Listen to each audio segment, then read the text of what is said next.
찍었을 텐데. 나도 거울 보면 짜증 나거든요. 다들 그렇지 않아요? 솔직히 뭐 차은우급의 미모를 가지고 있는 사람, 다 나보다는 나은데, 나보다는 나은데. 특히 내가 거울 볼 때는 상관이 없어요. 왜냐하면 항상 보던 얼굴이니까. 그런데 다른 각도에서 나를 볼 때는요, 그렇게 낯설 수가 없어요. 그렇지 않아요? 사진 같은 거 찍었을 때 내가 거울로 보는 각도가 아니잖아. 반대편 사람이 요 정도면 괜찮을 것 같은데 하고서 찍었는데 나는 그 각도로 본 적이 없으니까 거울 보면서 그 각도로 보기가 되게 쉽지 않잖아요. 그렇죠? 그래서 세상 내 영상요? 절대 안 봐요. 인트로로 뭐 이렇게 사진 영상 이렇게 있잖아요. 절대 안 봐요. 대충 이렇게 보고 여러분들 목소리 들어보면 알죠? 여러분들 녹음한 목소리 다시 한번 들어본 적 있죠? 어때요? 막 귀엽고 깜찍하고 막 사랑스럽고 그래요? 절대. 내 목소리가 이래? 근데 나는 계속 내가 말을 하면서 내 목소리 듣고 있는데 왜 이 목소리하고 다르냐고. 요즘 그래요, 안 그래요? 그쵸? 이게 난가? 막 이런 생각도 들 때가 있고 좀 자괴감이 좀 많이 들어요. 계속 보는데도 자괴감 들어요. 지금 내가 여기서 보는 저 모습도 좀 이상해요. 자, 그림가는 14번. 피스톤으로 나누어진 단열된 이거 정답 뭐예요? 2번이래요. 자, 그림가는 피스톤으로 나누어진 단열된 실린더 안에 두 구역에 압력이 같은 동일한 이상기체 A, B를 동시에 넣은 모습을 나타낸 것이다. 오케이. 자, 지금 A, B가 지금 같이 이렇게 들어가 있는 상황이래요. 14번 그림 보니까. 자, 여기도 A, 여기 B 이렇게 지금 얘네 둘 다 압력이 얘도 P 압력이고 얘도 P 압력을 가지고 있어요. 이런 얘기인 거예요. 자, 피스톤은 고정핀으로 고정되어 있으며 오케이. 피스톤을 통해 열의 이동이 가능하다. 오케이. 나는 가에서 충분한 시간이 지난 뒤 고정핀을 제거한 순간 피스톤이 B쪽으로 움직이는 모습을 나타낸 것이다 라고 나왔네요. 재밌네요. 얘를 고정을 해놨었는데 둘 다 지금 분명히 압력이 같은 상황이었대요. 압력이 같은 상황이었는데 피스톤 고정한 거를 풀었더니만 요렇게 됐어요 라는 얘기네요.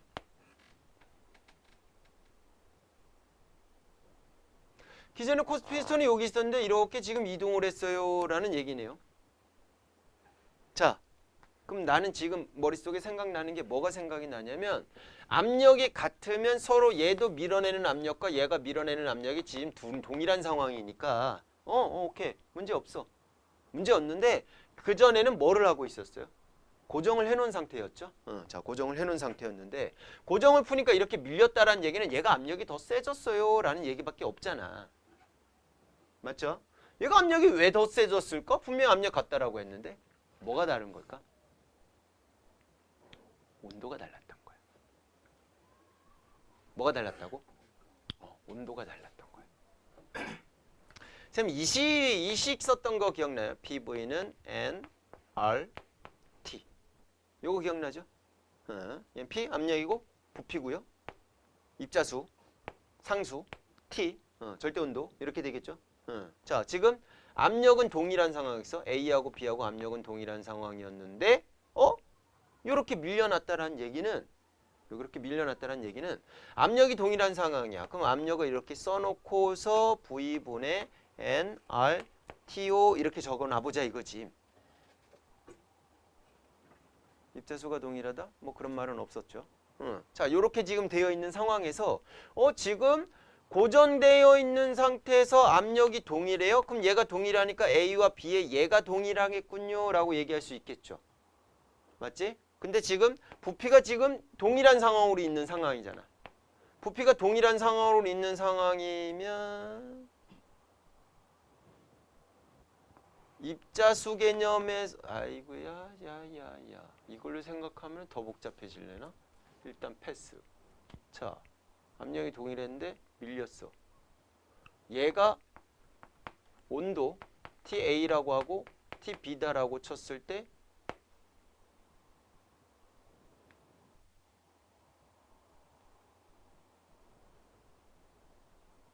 좀 전에 내가 뭘 풀라 그랬는데 이 식을 쓰면서 연결이 거지같이 됐네. 그거 봐, 긴장 안 되니까. 아 참나, 잠깐 늘어났어. 온도가 얘가 더 높았고 온도가 더 낮으니까 밀려났는데 시간이 지나면서 둘이 열평형을 이룰 거란 말이야. 그럼 둘 다 온도가 동일해지는 상황이 될 거란 얘긴 거지. 그럼 온도가 동일해졌는데도 불구하고 A가 더 많아? 그러면 A가 입자수가 더 많았다. 이렇게 설명을 해야 되는 건가? 온도가 아니라 입자수로 설명해야 되는 건가? 자자자자자자자. 정답 2번이라고요? 가에서 열은 A에서 B로 이동한다.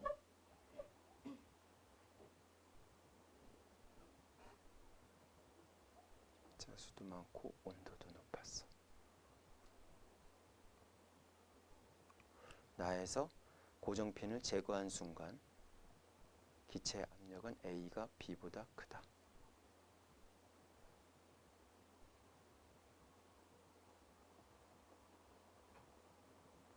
가에서 기체의 온도는 A가 B보다 높다.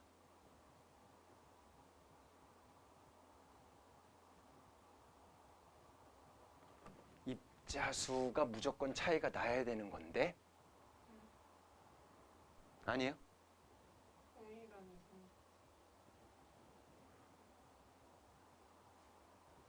그래, 그냥 동일한 이상 기체.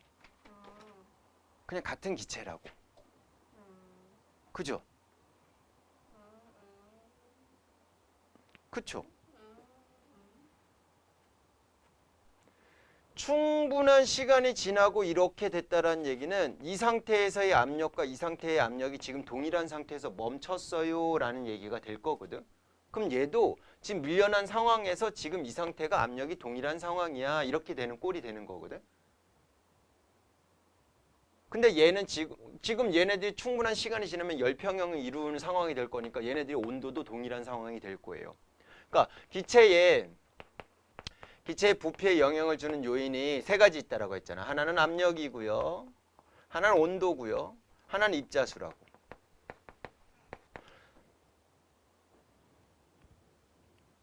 입자수인데 충분한 시간이 지나면 얘네들이 온도도 동일해질 거예요. 맞죠? 충분한 시간이 지나면 얘네들이 이렇게 쭉 밀려난 상태에서 다시 돌아가지 않고 이렇게 쭉 밀려난 상태로 우리가 예측을 해야 되는 거니까 얘네들이 서로 밀어내는 압력도 동일하다라고 봐야 되는 거예요. 온도도 동일하고 압력도 동일한 상황이다라고 봐야 되는 거지. 그러면 누구밖에 없는 거야? 입자수밖에 없는 상황이다라고 봐야 되는 거야. 이해 가셨어? 그러면 입자수가 A가 더 많이 있고 B가 더 적게 있어요. 이렇게 봐야 될 것 같아요. 지금 거기 피스톤을 통해서 열은 이동이 가능하다라고 지금 나와 있잖아. 문제상에서.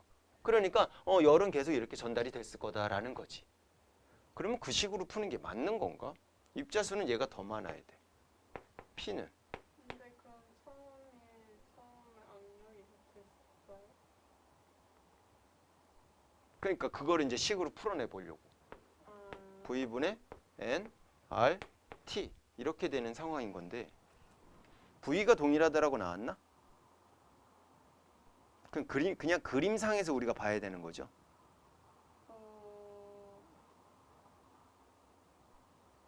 그러니까 V는 동일하다. 이거는 의미가 없을 것 같은데.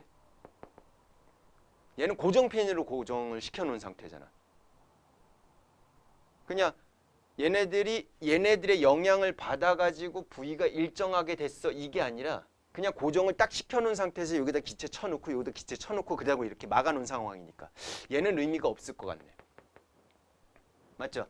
그러니까 지금 얘는 의미가 없는 상태에서 얘도 상수니까 요거 의미 없으니까 둘이 압력이 같은 상태에서 입자수하고 A의 온도랑 요쪽 B에서 입자수와 B의 온도 얘가 같아야 되는 상황이 생겨야 되는 거네요. 근데 이렇게 밀려났는데 온도도 같고 압력도 같은 상태에서 부피가 A가 더 큰 상황이라면 입자수가 A가 더 많이 있을 수밖에 없는 상황인 거죠. 그러니까 얘가 큰 거예요. 얘가 적은 거고요. 그럼 온도는 이 친구가 낮아야 되고요. 이 친구가 높아야 되는 상황으로 있었어 라고 얘기할 수밖에 없는 거지. 그래서 둘의 압력이 같은 상황이야 라고 설명을 해준 것 같아. 요게 맞는 것 같네요. 선생님 이제 V까지 넣어보려고 하니까 이제 애매하게 틀어져 버린 거지. 이게 맞는 것 같아요. 이게 맞는 풀인 것 같아요. 그래서 온도를 비교하면 누가 더 높았어? B가 더 높았던 거예요. B가 더 높아서 열 에너지는 B에서 A 쪽으로 이렇게 전달이 돼야 되는 상황인 거야. 오케이? 그러다가 시간이 지나면 둘의 온도는 이제 동일해지는 상황이 생기는 거지. 맞지? 동일해지는 상황인 거고 얘는 온도가 낮아지는 상황이고 얘는 온도가 높아지는 상황이 되겠죠. 맞죠? 그리고 결국 충분한 시간이 지났을 때 온도는 둘이 이제 동일한 상황인 거고 그럼 그랬을 때는 압력도 동일한 상황이 되는데 A가 더 많은 부피를 차지하고 있다는 얘기는 입자수가 A가 더 많이 있었군요 라고 생각해 줘야겠지. 그러니까 기억이 틀린 이유는 가에서 기체의 온도는 A가 B보다 높아요가 아니라 B가 더 높았어야 된다라는 거지. 니은 보시면 가에서 열은 A에서 B로 이동했어요가 아니라 B에서 A로 이동했어야지 맞다라는 거지. 그래서 기억 니은이 틀린 것 같아요. 오케이? 그리고 디귿 같은 경우는 나에서 고정핀을 제거한 순간 기체의 압력은 순간이잖아. A가 B보다 더 크다라고 나와 있죠? 그쵸? 그랬을 때는 여기가 입자수가 많이 들어가 있었고 여기가 적게 들어가 있는 상황인 거잖아. 그치? 그리고 여기로부터 열은 에너지를 이렇게 또 주고 있는 상황인 거죠. 그럼 얘는 온도가 좀 점점 높아지는 상황인 거지. 그럼 내부 에너지도 증가하는 상황이 되는 거죠. 맞지? 그런 상황에서는 입자수가 일단 훨씬 더 많기 때문에 부딪히는 횟수가 와우 생각하기 때문에 A가 B보다 크다. 그래야지 밀리겠죠. 그래서 디귿만 맞는 것 같은데요. 그래서 얘는 조금 이 고정이라는 말 자체에서 두 개의 부피를 강제로 갖게 해놨어 라고 봐야 되는 것 같아요. 그래서 P는 V분의 nRT에서 얘는 강제로 같으니까 의미 없어 지워도 되는 거고 상수니까 얘도 의미 없어 지워도 되는 건데 입자수하고 온도의 곱이 P로 같아야 되는데 둘 다 같은 상황이니까 이렇게 정리를 하게 된 거고 됐죠? 결과를 봤을 때 A가 훨씬 더 많은 부피를 차지하고 있어? 그 이유는 얘가 입자수가 더 많이 들어가 있어 라고 얘기할 수 있을 거니까 온도도 비교할 수 있겠네요. 좀 어렵네요. 이해 가셨어요? 민준아? 괜찮니? 또 있어요? 다영? 승현? 태유? 없어요? 준영이는 다 풀었어요? 선우야 다 풀었죠? 예진이? 네.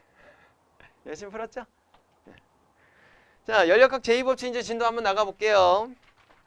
요긴요 그냥 뭐라 해야 되지? 그냥 내용이에요.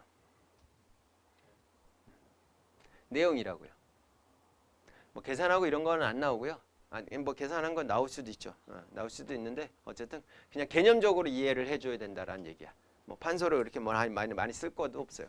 그냥 한번 읽어줘 보드 이제 읽어주는 상황으로 넘어갈 거다라고 생각해 주시면 될 것 같아요. 자, 연력학 제1법칙은 에너지가 보존돼요라는 말이었었어요. 맞죠? 그래서 아까 식 쓴 것처럼 Q는 W 더하기 델타 U라고 해서 얘네들이 항상 보존이 돼야 되는 상황이야. 이런 식으로 표현이 되고요. 연력학 제2법칙에서도 요걸 이용해서 식을 쓰는데 여러분들 통합과학에서 이런 거 썼던 거 기억나요? Q1은 W 더하기 Q2요. 이런 거 썼던 거 기억나요? 요 내용이 연력학 제2법칙에서 나옵니다. 그래서 요거 식으로 이제 나오긴 할 건데 뒷부분에서. 자, 첫 번째 보시면 가역 과정과 비가역 과정이요 이런 말이 나왔어요. 자, 요게 무슨 말인가에 대해서 한번 보고 갈게요. 가역 과정이다. 비가역 과정이다. 무슨 말이냐? 가능하다. 뭐가? 역반응이 가능하다. 이게 가역 반응이고요. 가능하다. 역반응이 가능한가? 아니요. 역반응이 못하는 거. 쉽게 얘기해서 뭐 A가 B가 됐어요. 이게 정반응이라고 친다면, 정반응이다라고 친다면 B가 다시 A가 됐어요. 이걸 우린 역반응이다라고 얘기를 해요. 오케이? 일반적인 화학 반응에서 여러분들 이제 그렇게 생각해 주시면 될 것 같아.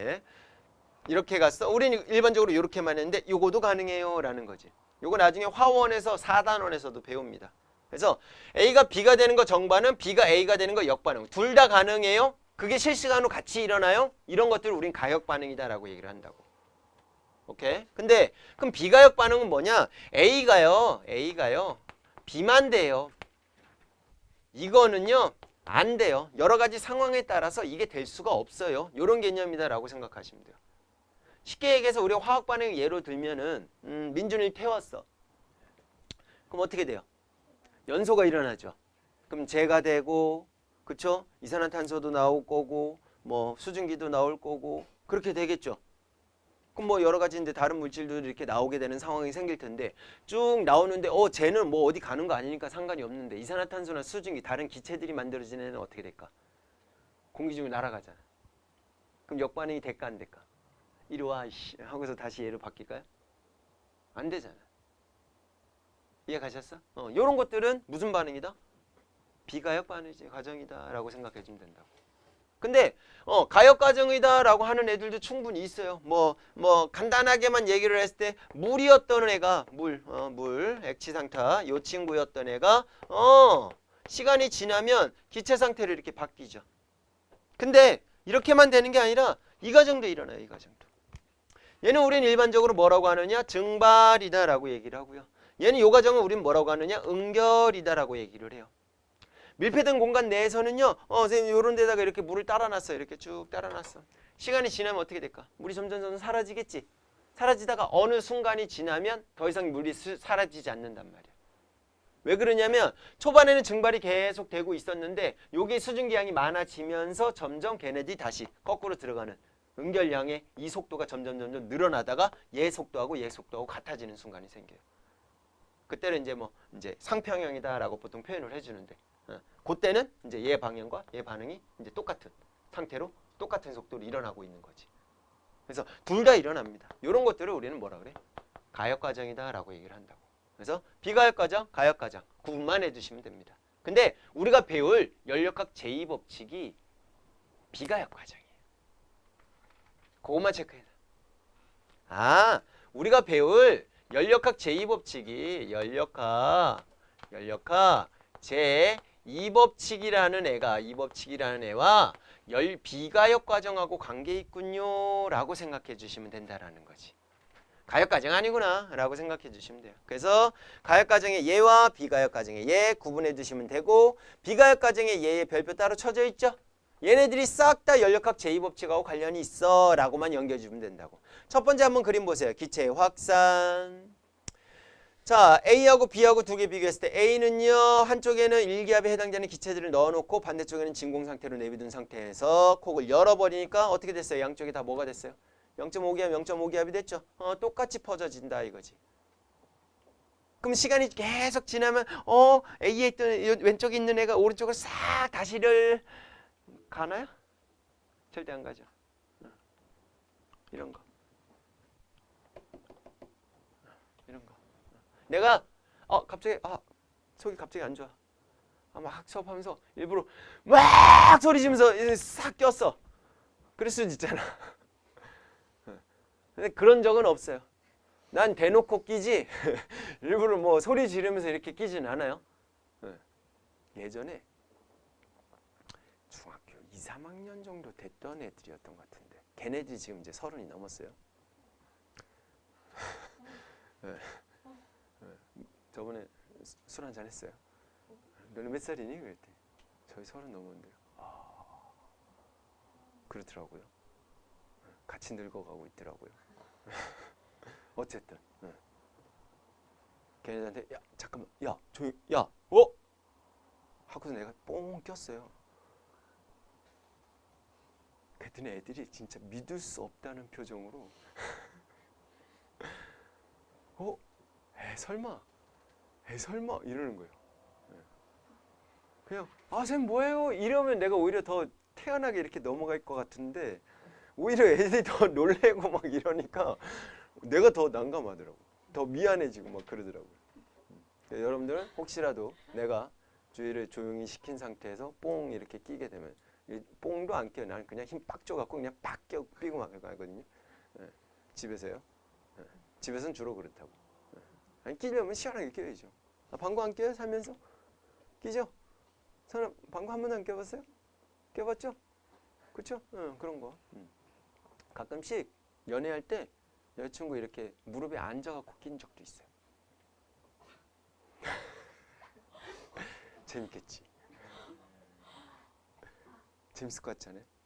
나중에 연애할 때 한번 해보세요. 완전 더 친해질걸요? 그럼요. 근데 이게 그런 게 있어.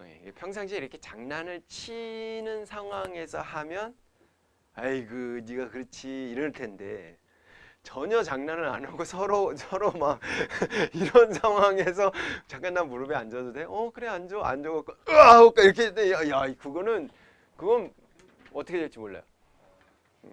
그러니까 어느 정도 이렇게 장난을 치는 과정 중에서는 좀 재미난 요소가 되지 않을까.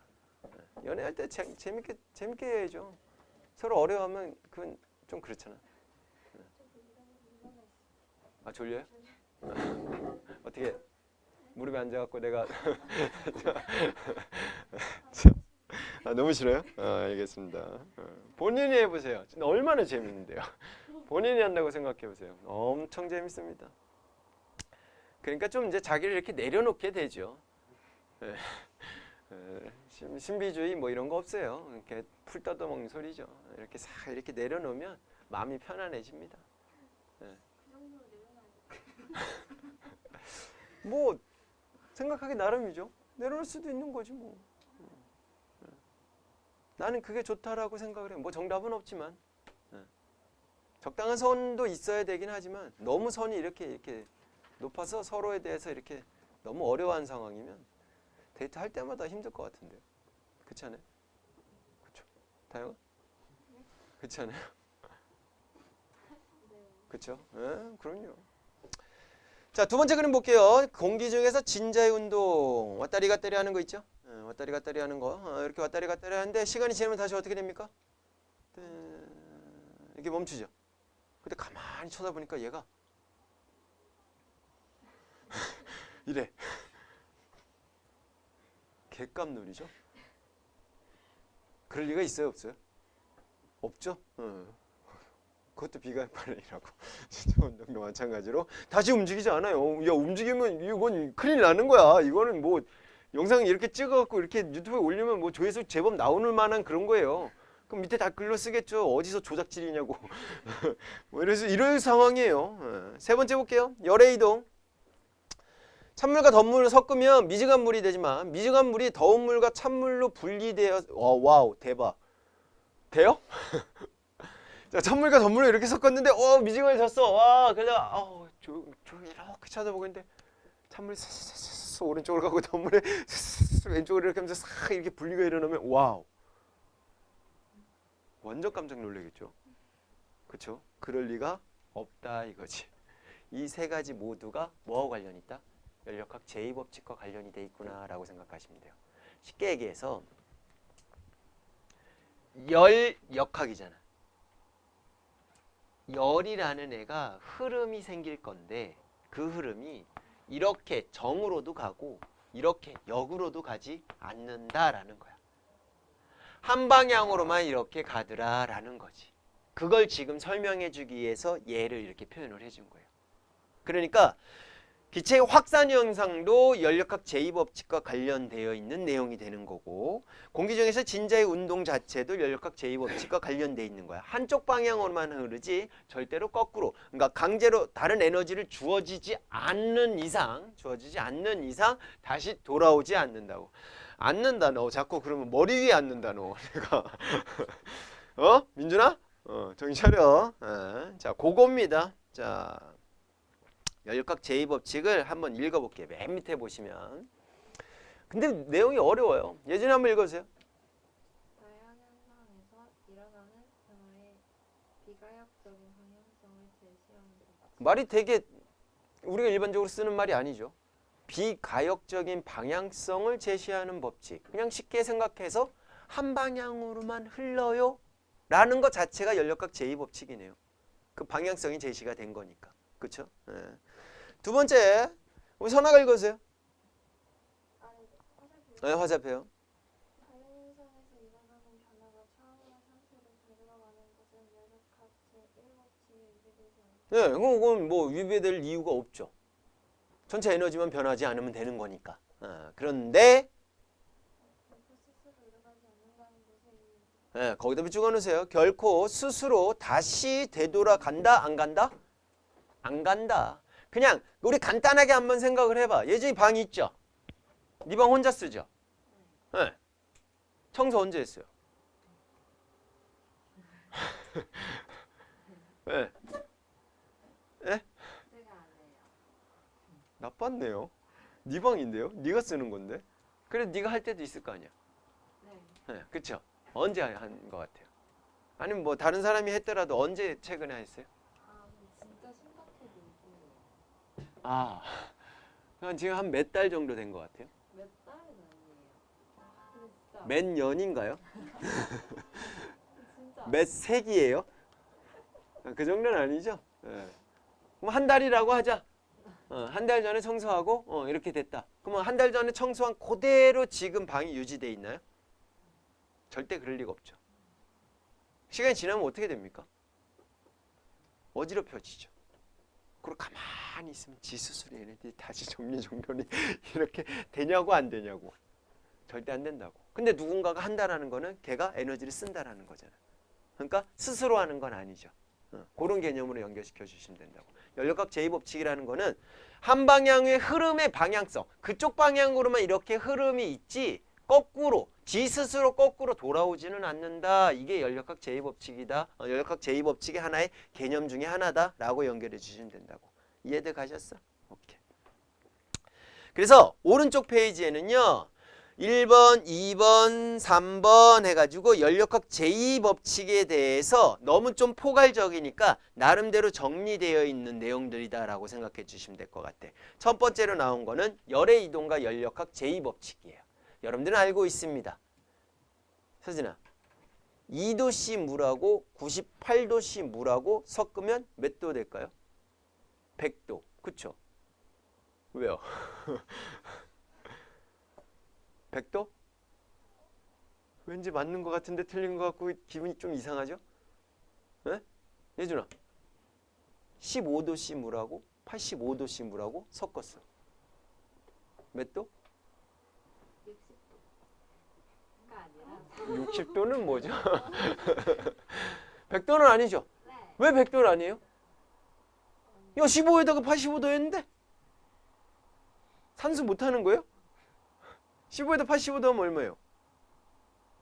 100이죠? 그럼 15도씨 물하고 85도씨하고 물하고 이렇게 섞으면 100도? 안 돼요? 왜 안 돼요? 근데 여러분들이 섞어봐서 알잖아. 뜨거운 물하고 찬물하고 섞으면 어떻게 돼요? 더 뜨거워져요?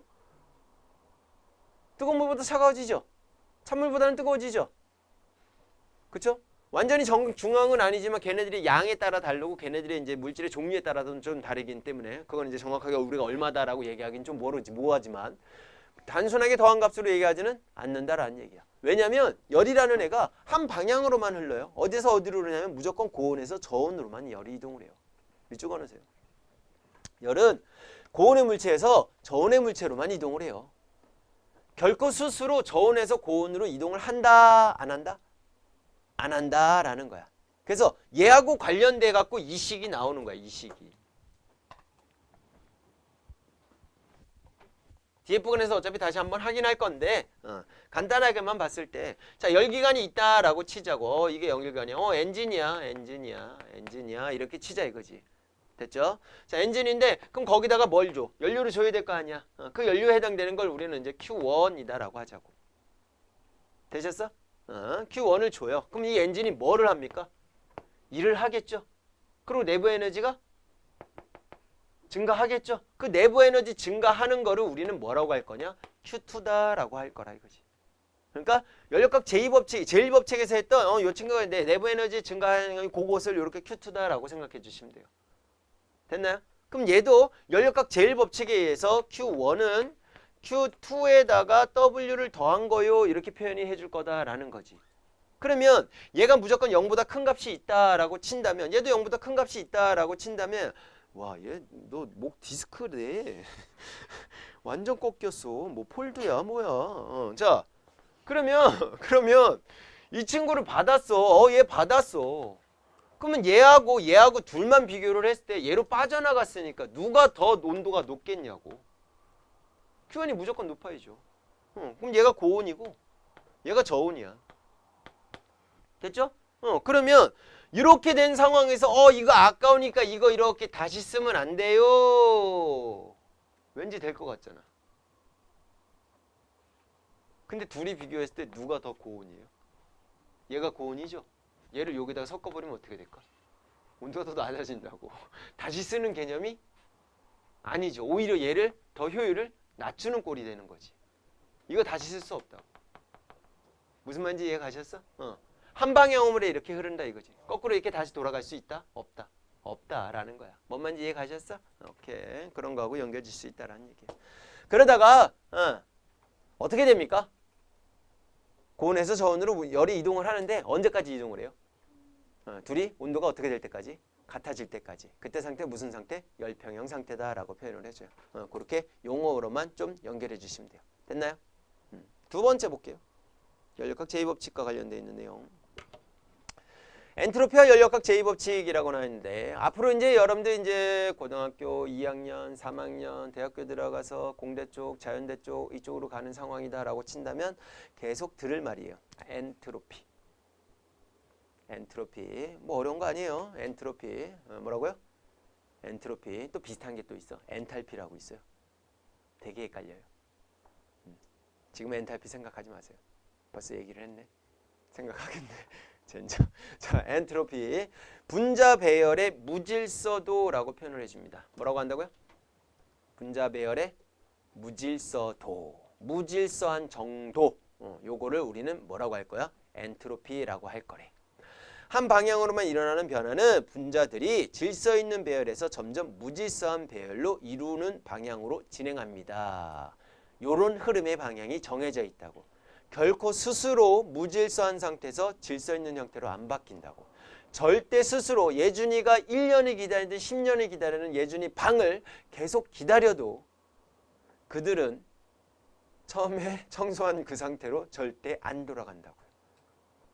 우리 예준이가 에너지를 써서 질서 정형한 상태로 바꿔놔야 된다라는 얘기입니다. 이해 가셨어? 알겠죠? 네, 그거예요. 그래서 자연현상은 엔트로피가 증가하는 방향으로 진행해요 라고 표현을 해주는 거죠. 그것도 연력학 제2법칙의 또 다른 개념이다 라고 생각해 주시면 된다고. 일정한 방향으로만 간다. 비가역 반응이다. 잉크가 확산하는 것도 마찬가지로 엔트로피가 증가하는 방향으로 설명할 수 있다라는 거죠. 알겠습니까? 동그라미 3번 볼게요. 엔트로피란 거시적으로 같은 상태에 해당되는 다양한 미시적 상태의 경우의 수를 뭔 소리야? 경우의 수를 의미하며 자연현상은 이 경우의 수가 커지는 방향, 즉 확률이 다 필요 없고 확률이 높아지는 방향으로 진행하는 것도 엔트로피의 진행 방향과 같아요. 이렇게만 연결해 주시면 돼요. 뭐 거시적으로 같은 상황에 해당되는 다양한 미적 상태의 경우의 수를 그냥 확률이 높아지는 상황. 됐습니까? 그렇게 연결해 주시면 됩니다. 그래서 오른쪽에 그림 보시면 확률과 연력학 제2법칙을 봤을 때 A, B 있는 상태에서 구멍을 막아놨다가 뚫어놓게 되면 A가 저절로 어디로? B로 퍼져나갈 거다. 둘의 농도가 어떻게 될 때까지? 같아질 때까지. 또는 압력이 어떻게 될 때까지? 같아질 때까지. 이렇게 될 것이다 라는 걸로 그 확률이 가장 높으니까. 오케이? 지금 세 가지 얘기했어요. 첫 번째 뭐였죠? 열로 얘기했죠? 고온에서 저온으로 가요. 두 번째는요? 엔트로피가 증가하는 방향, 무질서도가 증가하는 방향. 세 번째는 확률이 높아지는 방향. 이런 개념을 연결해 주시면 돼요. 그걸 정리한 게 3번 내용이에요. 연력학 제2법칙의 다양한 표현. 다양히 읽으세요.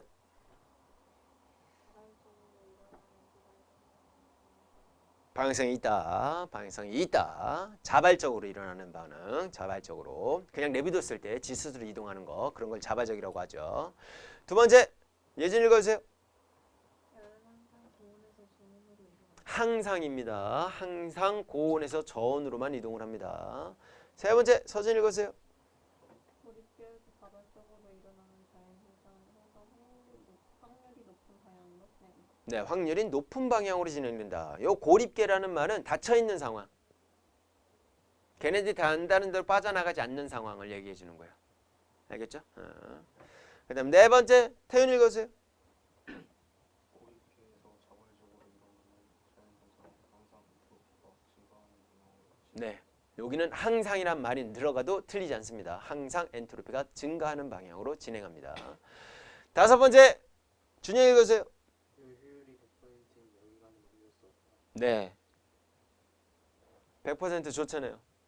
근데 100%인 열기관을 만들 수가 없는 것도 연력학 제2법칙과 관련되어 있습니다. 알겠습니까? 오케이. 비가역 과정에서 연력학 법칙 밑에 뭐 잠깐 나와 있는데 빗면에서 떨어져서 갔는데 얘가 다시 스물스물 하면서 뒤로 빠꾸해갖고 원래 높이까지 올라가요? 안 올라가요? 안 올라간다 이거지. 이건 자발적으로 일어나지 않아요. 이런 개념이다라고 생각하시면 될 거다라는 거지. 넘겨보세요. 잠깐 쉬었다 갈까요? 네, 넘겨갖고 좀 더 하고 갈까요? 네, 잠깐 쉽시다. 표정들이 안 쉬면 때릴 것 같은 분위기. 자, 이어서 갈까요? 열기관 아까 언급했었죠. 열원으로부터 받은 열에너지를 유용한 일로 바꾸는 장치를 열기관이다라고 할 건데 높은 온도의 열원을 Q1 열을 흡수해서 외부에 일을 하고요. 낮은 온도의 열원으로 Q2로 열이 방출됩니다 라고 나와 있네요. 연력학이 보존이 돼야 되는 거니까 식은 그렇게 쓸 수 있을 거고요. 그래서 이제 거기서 우리는 요 식 자체에서 열 효율을 계산을 할 건데 얘가 중요한 포인트죠. 요걸 얼마나 하느냐에 따라서 효율이 높아지겠죠. 근데 얼마나 줬어? 이만큼을 줬잖아. 그러니까 효율 이 값은 Q1분의 W 값이요. 이렇게 표현이 가능하겠죠. 맞죠? 그런데 요 식에서 W 대신에 얘를 이항해 버리면은 W 대신에 Q1 Q2다 라고 할 수 있을 거고 Q1이요. 이렇게도 가능하겠죠. 따로따로 보시게 되면 1 Q1분의 Q2다 라고도 얘기할 수 있겠죠. 그래서 여기다 100% 100을 곱해버리면 이제 퍼센트로 표현했을 때 연료율이 최대값이 100%가 되는 거고 100을 안 곱하면 최대값이 1이 되겠죠. 됐나요? 그렇게 연결만 해주시면 됩니다. 이런 식이 있군요. 라고 연결해 주시면 돼요. 자, 점 2번에 열효율과 연력학 제2법칙. 일은 모두 열로 바뀔 수 있으나 열은 스스로 일을 할 수 없고 모두 1로 바뀔 수도 없어요. 그래서 열 효율이 1인 또는 100%인 열기관은 있대요? 없대요? 없대요. 밑에 내용 좀 읽어볼게요. 만약 열기관의 저열원으로 방출되는 열량 Q2가 0인 경우 공급한 열 Q1이 모두 1로 전환되므로 열효율은 100%가 될 텐데 연력학 제2법칙에 의해서 일을 하는 과정에서 열이 주변에 존재하는 더 낮은 온도의 계로 저절로 흘러나간다 이거지. 우리 연력학 제2법칙에 대한 여러 가지 설명 중에서 열은 무조건 고온에서 저온으로 이동을 한다라고 했잖아. 그러면 요 열기관 내에서 입자들이 계속 움직이면서 돌아다닐 텐데 일도 하는 과정 중에서 이 주위가 더 온도가 더 낮은 상황이라면 여기 있는 열 에너지 자체가 그쪽으로 고열에서 저온으로 열 에너지가 무조건 이동을 할 거다라는 거지. 이 흐름은 저절로 일어나는 상황인 거니까 이걸 막을 수 없다라는 얘기지. 그러니까 여기서 받은 열 에너지가 모두 싹 다 일 에너지로 전환될 수는 없다라는 거야. 그럼 최대한 이 효율을 최대한 높이는 게 인간들의 과제가 되겠죠. 자동차 해봐야 끽해야 한 20%도 안 돼요. 효율 자체가. 그 효율을 조금만 높아갖고 1%만 높여도 엄청난 효과가 되겠죠. 휘발유 조금만 더 들려도 되잖아. 그렇죠? 그런 상황이 될 거니까 훨씬 더 좋아지는 상황이 되는 거지. 그걸 2배 높인다? 뭐 20%에서 40%까지 높인다?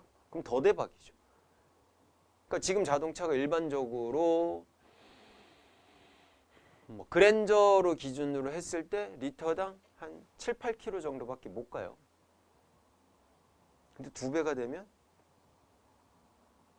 15km, 16km까지 갈 수 있게 되는 거지. 그렇죠? 그러면 어마어마하게 좋아지게 되는 상황인 거지. 그래서 만든 게 뭐예요? 통합과학에서 배웠잖아.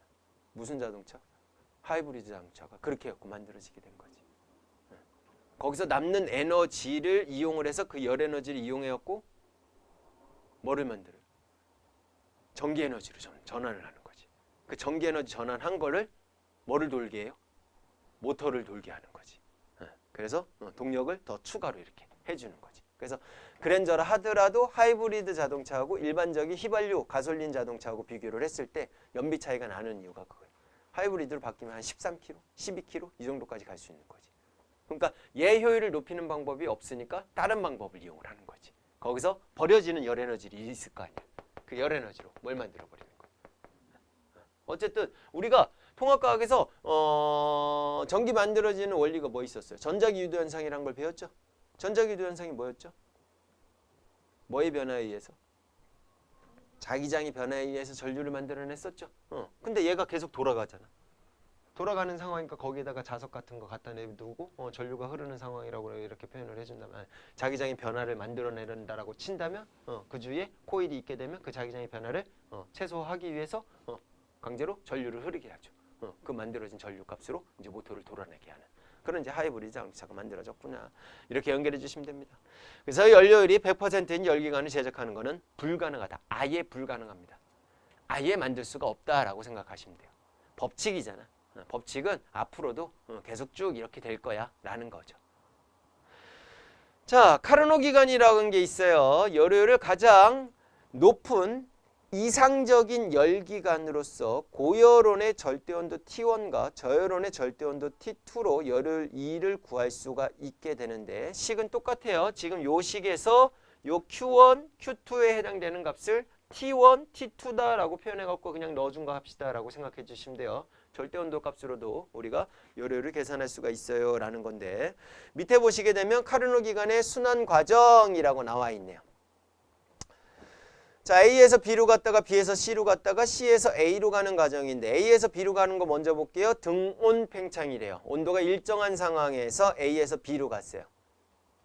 그럼 온도가 일정한 상황이니까 외부에서 받은 열 에너지로 뭐만 했어? 일만 하게 되는 상황인 거죠. 그 다음에 B로 C에서 C로 가는 거는 단열 팽창이네요. 무슨 팽창? 단열 팽창. 그러면 단열 팽창이니까 열을 받았어 안 받았어? 안 받았죠? 안 받은 대신에 뭐가? 내부 에너지가 감소하면서 일을 하게 되는 상황이 되는 거지. 그리고 C에서 D로 다시 가는 과정 봤을 때는 걔는 등온 압축이에요. 온도는 변화가 없고 압축만 됐어요. 그러면 열을 받은 거죠. 그럼 열 에너지를 다시 방출하게 되는 상황이 생기겠지. 그 다음에 D에서 A로 가는 과정은 단열 압축이네요. 여기서도 마찬가지로 내부 에너지의 변화는 없고 일만 받는 상황이 되는 거야. 가 아니라 일을 받은 걸로 내부 에너지를 증가시킨 반응이 되겠네요. 열의 공급이 없는 상태가 되는 거지. 열을 방출하지 않고. 그러니까 지금 BC하고 DA를 비교를 했을 때 열을 외부에서 받거나 주지 않았어요. 그러면서 다시 순환이 일어났잖아. 그럼 거기에서 그만큼 자체 내에서 뭔가를 해결했다는 얘기잖아. 그러니까 효율이 높아질 수밖에 없게 되는 상황이 생기는 거지. 무슨 말인지 이해 가셨어? 그래서 그렇게 만든 거를 카르노 기관이라고 합니다. 이렇게 연결해 주시면 돼요. 됐습니까? 네.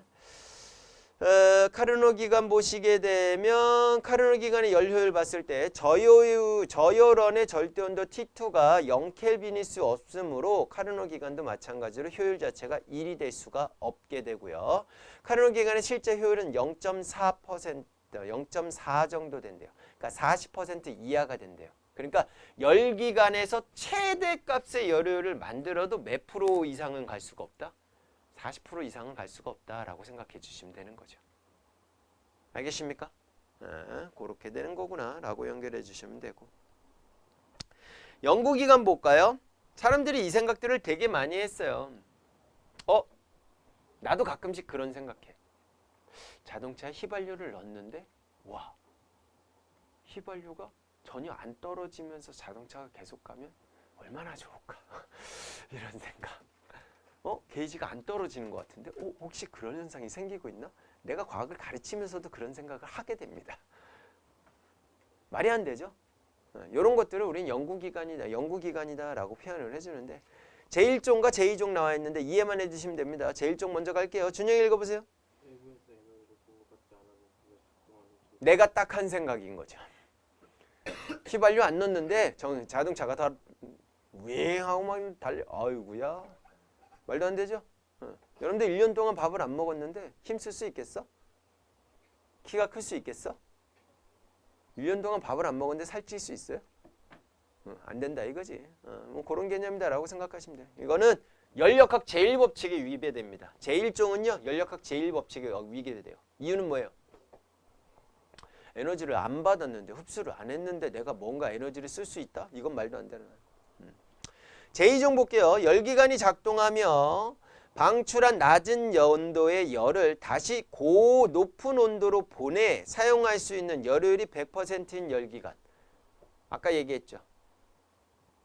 열은 무조건 어디에서 어디로 전달된다고? 고온에서 저온으로만 간다고. 저온에서 고온으로 갈 수가 있다고 없다고. 이게 되면 아까 예준이한테 물어봤던 15도씨 물하고 85도씨 물을 섞으면 몇 도씨가 돼야 되는 거야?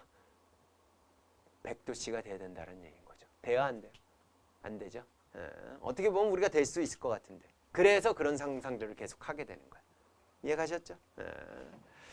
자, 연력학 제2법칙에 해당되는 문제도 개념적인 문제들도 나오기는 하지만 연력학 제1법칙과 연결시켜갖고 거기서 뭐 등원과정이나 뭐 등합과정, 등적과정 또는 단열과정 이런 것들하고 연결시켜갖고 문제가 나오니까 같이 한번 풀어보갖고 오시면 됩니다. 와우, 중단원이 또 끝났어요. 근데 우리 이거 저건 안 했잖아. 일과 에너지는 안 했잖아. 그쵸? 그래서 다음 시간에 일과 에너지를 할 거고 일과 에너지는 한 개념 설명하고 나서도 문제 푸는 시간들은 조금 더 가질 생각이에요. 그러면 상대성 이론만 남게 되는 상황인 거니까. 상대성 이론요. 생각보다 괜찮아요. 아니래요. 근데 겁먹지는 말란 얘기야. 배우는 과정 중에 재밌어요. 아니래요. 재밌지 않아요? 너무 헷갈려. 헷갈리죠. 많이 헷갈려요. 많이 헷갈리는데 좀 기준을 좀 잡아두면 그래도 헷갈리는데 그래도 기준을 안 잡아두면 더 헷갈리니까. 그래서 상대성 이론 나중에 배울 때 그런 식으로 접근해 주시면 됩니다.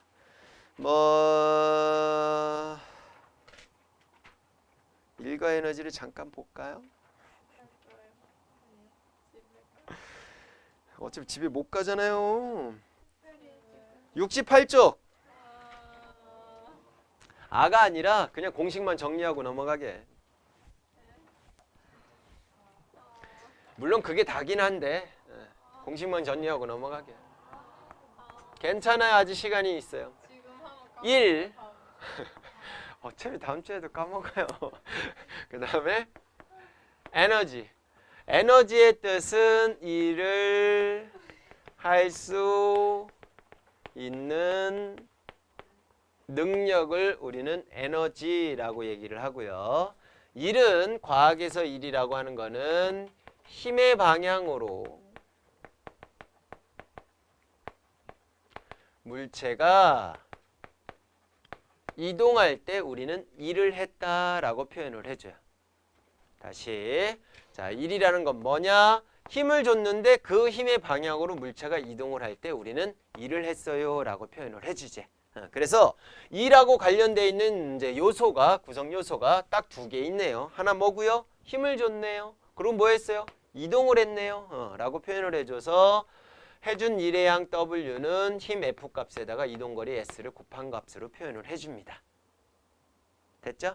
이렇게 표현을 해주게 되는 거고 W의 값이 0인 경우에 대해서 잠깐만 보고 갈 때 일단 첫 번째로 F가 0이면 되고요. 요식만 보면 되는 거니까. 두 번째로는요. S, 변이가 0이면 돼요. 그래도 해준 일의 양은 0이 되겠죠. 그러니까 내가 벽을 미는 거야. 막 땀 삐질삐질 흘리면서 막 뭐 구토까지 하면서 이렇게 밀고 있는데 우리가 사람이 봤을 때는 와, 쟤는 힘 많이 쓰고 있네 라고 하겠지만 과학에서는 일을 했다 안 했다? 안 했다. 아령을 쫙 들고 이러고 가만히 있어. 일한 거야 안 한 거야? 안 했다. 근데 이렇게 드는 과정은 일을 한 거죠. 근데 들고 가만히 있어? 그럼 일을 했다 안 했다? 안 했다. 이렇게 되는 거고 마지막 요소 하나만 설명을 할 건데 F의 방향과 S의 방향이 이렇게 여러분들 좋아하는 거 이렇게 무슨 관계일 때? 수직 관계일 때, 뭐 다른 말 나올 뻔했어. 요즘 조심해. 자, 수직 관계일 때라고 표현을 해주는데 어떤 개념으로 생각해 주면 되냐면 한 물체가 있는데 내가 힘을 이렇게 줘. 10N을 주고 있다라고 치자고. 그랬더니 물체가 어디로 갔냐면 일로 갔어. 이렇게 이동을 했어. 그래서 이동한 거리를 비교해 보니까 5m가 이동을 했다라는 걸 지금 우리가 파악할 수 있어. 그러면 서진아, 해준 일의 양은 얼마예요?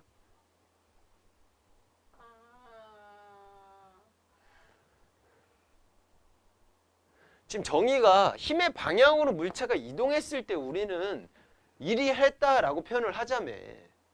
근데 힘은 지금 위로 줬는데 사선 방향으로 줬는데 물체는 어디로 갔어요? 일로 갔잖아. 그러면 이 힘에다가 이 이동거리를 곱한 50줄이 되겠냐 안 되겠냐 그 말이지. 안 될 거다라는 거 안 될 거다. 그러면 여기서 해준 일의 양은 어떻게 구해야 될 거냐? 요 힘을 분해하는 거야. 어떻게? 무조건 분해할 때는 수직 방향으로 분해하시면 돼요. 걔네들이 이동 방향이 있는 걸로 수직 방향으로 분해하면 돼요. 요 방향과 요 방향으로 이렇게 분해가 돼. 왜? 얘네들이 합쳐지면 띠띠띠띠띠띠띠띠 평행사변이 이용해갖고 얘 구해질 거잖아. 그래서 수직 방향으로 이렇게 구해주면 될 거고 요 사이의 각도를 우리가 세타다라고 치자고. 뭐라고 치자고? 세타다라고 치면 힘은 평행 이동이 가능하기 때문에 이쪽으로 이렇게 이동이 될 거예요. 그럼 여기는 당연히 뭐가 될 거냐? 직각삼각형이 이렇게 만들어지겠지. 맞지? 그러면 세타가 나왔고 직각삼각형이 되니까 요 길이가 지금 F가 되는 상황이니까 F로 얘네들의 값을 우리가 표현할 수가 있겠지. F와 얘는 무슨 관계 있어요? 코사인 관계 있죠? 그래서 이 값은 F 코사인 세타가 될 거고요. 그 다음에 보라색으로 표시된 애는 사인 관계 있으니까 F 사인 세타가 될 거야. 이렇게 정리가 되겠죠. 오케이? 그러면 물체가 이동한 방향으로 힘을 준 거는 요거겠네요. 그러니까 얘를 요 힘과 요 힘으로 나눠지게 되는 상황이라고 친다면 요 방향으로 물체가 이동 안 했으니까 얘는 의미가 없게 되는 거고 요것만 의미가 있게 되는 상황이 되는구나 라고 생각해 주시면 되는 거지. 그럼 예를 들어서 요 세타 각이 예를 들어 60도라고 친다면 몇 도라고 친다면? 60도라고 친다면 F 코사인 세타가 60도가 코사인 60도가 되는 거지. 얼마예요? 2분의 1이죠? 그러면 얘가 몇 뉴턴이었어? 10뉴턴이었지? 그럼 그 중에서 몇 뉴턴만? 5뉴턴에 해당되는 힘만 얘한테 적용이 된 거다라는 거야. 그래서 식을 쓸 때 어떻게 써줄 수 있느냐면 요 식 자체가 어떻게 써줄 수 있냐면 각도가 있는 상황이라면 F 코사인 세타 값에다가 이동거리 값 이렇게 곱한 값으로 표현을 해줄 거다라는 거지. 그러니까 실질적으로 얘가 0일 때 얘가 0일 때 하나 남았네. 누가 0일 때? 코사인 세타가 0일 때요. 이렇게 되는 거야. 그럼 코사인 세타가 0일 때가 코사인 몇 도일 때 0이 돼요? 그렇죠. 그래서 수직이 이렇게 나오는 거예요. 연결돼요? 코사인 90도가 뭐가 돼요? 0이 되거든. 이렇게 연결되는 거지. 그래서 수직 관계일 때는 영향을 준다 안 준다? 안 준다라고 생각해 주시면 되는 거예요. 됐습니까? 그래서 니네 중학교 때 열심히 했던 게 물체를 들고 앞으로 갔어요. 이런 거지. 힘 지금 내가 어디로 주고 있어요? 위로 주고 있는데 어디로 가고 있어요? 그 힘의 방향과 수직 방향으로 이동하고 있는 거죠? 평행하게 이동하고 있는 상황이니까 이건 일을 안 했다라는 거지. 원운동할 때도 마찬가지예요. 힘 어디로 줘요? 땡기고 있죠? 구의 중심 쪽으로. 원의 중심 쪽으로 이렇게 방향이 작용하는데 접선 방향의 운동 방향이라고 친다면 접선과 원의 중심은 무슨 관계 있어? 수직 관계 있죠? 그래서 그것도 일을 안 했다라고 보는 거예요. 일에 대해서는 이 정도만 여러분들이 기억해 주시면 될 거다라는 거지. 됐죠? 그러면 그 일을 하려면 일을 할 수 있는 능력이 있어야 될 거 아니야. 그 능력을 우리는 뭐라고 하자고? 에너지라고 하자고. 총 에너지가 3가지가 나와요. 몇 가지 나온다고? 총 3가지 나와요. 무슨 첫 번째 나오는 거는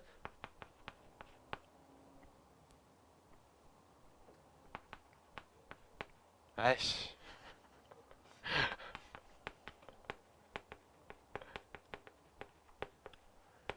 포텐셜 에너지다라고 표현을 해줍니다. 여러분 중학교 때는 위치 에너지다라고 배웠던 거. 오케이? 그냥 쉽게 접근하려고 위치 에너지라고 했던 거야.